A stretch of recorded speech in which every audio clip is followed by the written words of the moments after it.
Короче говоря, меня укусила учительница. Это был вторник. Я опаздывал в школу на первый урок математики, потому что мой автобус долго не приходил. Я стоял на остановке и ждал его. Покуда ждал, увидел, как приходит бабка и раскладывает вкусные беляши с обжаренной корочкой. Утром я не успел позавтракать, поэтому был очень голодный, а беляши так вкусно пахли. Поэтому я потратил свои деньги на обед и купил один жирный, сочный беляш с мясом. Не успел съесть и половины, как приехал мой автобус. Но почему автобусы прислуживают сатане? Пришлось засунуть беляш в карман и поехать вместе с ним.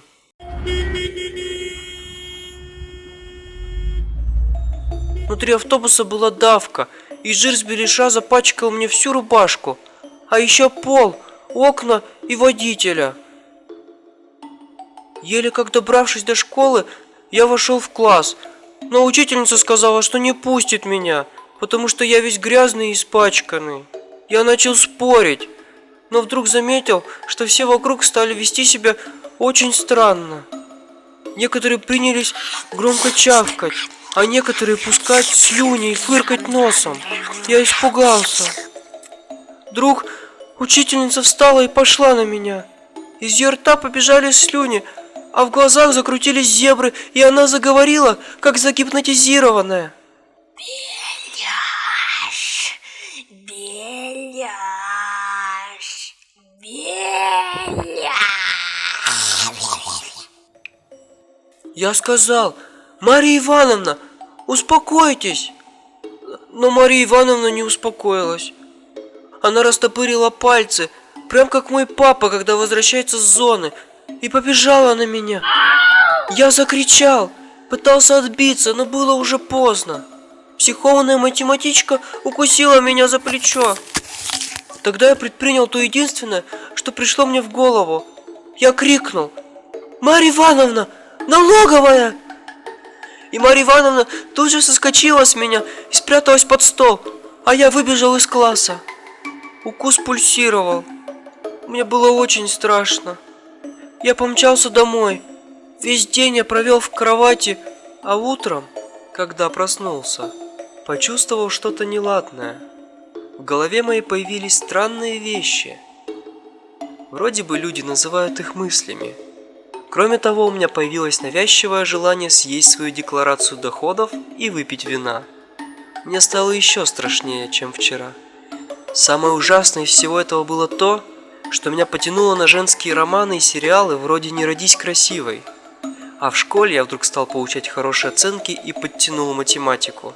И тут я понял, почему так случилось. Все из-за укуса Марии Ивановны.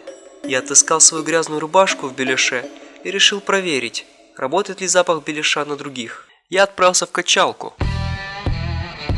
В спортзале я надел свою футболку и пошел заниматься. Как я и думал, запах беляша не выветрился, поэтому тут же привлек к себе внимание.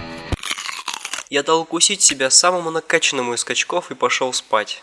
На утро я обнаружил себя за кухонным столом с бутылкой протеина в одной руке и с 50-килограммовой гирей в другой. В школу я не поехал, а побежал. На уроках физкультуры я начал показывать хорошие результаты, отрастил мышцы и стал таким накачанным, что мои одноклассники даже за гаражами больше меня не били. Тут я и решил, что могу стать кем угодно: ботаником, археологом, астронавтом.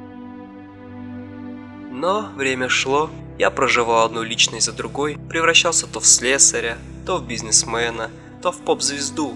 И в конце концов понял, что по сути я и не живу своей жизнью. Я живу жизнями других. Мне захотелось снять с себя эту притворную маску и стать самим собой. Но я не знал, как это сделать. Тогда я в последний раз дал укусить себя ученому и потратил многие годы на создание машины, которая сделает моего двойника, чтобы он укусил меня. Наконец, у меня получилось. Я избавился от всех чужих личностей и стал самим собой, а вонючую рубашку выкинул. Ребята, пишите в комментариях, случалась ли с вами похожие ситуации. ставьте лайки и подписывайтесь. Увидимся через некоторое время. Всем пока!